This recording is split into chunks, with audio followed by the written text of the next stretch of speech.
শনিচন্দ্র একত্র অবস্থানের ফলে আমরা দেখেছি দুর্ঘটনার যোগ দেখা যায়। তো আমরা এই দুর্ঘটনার যোগ থেকে কি করে বাঁচব? শুধু শনিচন্দ্রের দুর্ঘটনায় মান সম্মান হানি হয়। এই জায়গা থেকে বাঁচতে গেলে শনি এবং চন্দ্রের পুজো করা দরকার।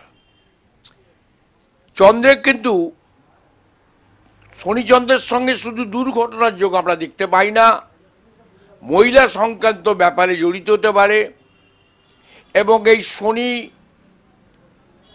চন্দ্রের প্রভাবে আইনগত সমস্যা হতে পারে। তার জন্য আমি বলবো শনিচন্দ্রের ভালো জ্যোতিষীকে দিয়ে বিচার করে নেওয়া প্রয়োজন। বিচার না করলে ঘটনাটা কিন্তু ঘটবে।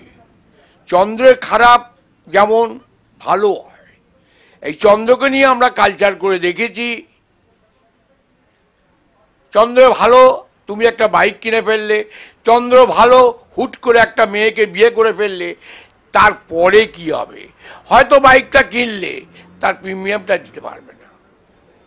তাই আমি আবার বলছি, এইগুলোকে সতর্ক হয়ে কাজ করবে। জ্যোতিষ ব্যক্তিদের দেখিয়ে সেগুলোকে বিচার করে করলে তোমার ভালো হবে এবং বাড়ির সংসারের মঙ্গল হবে।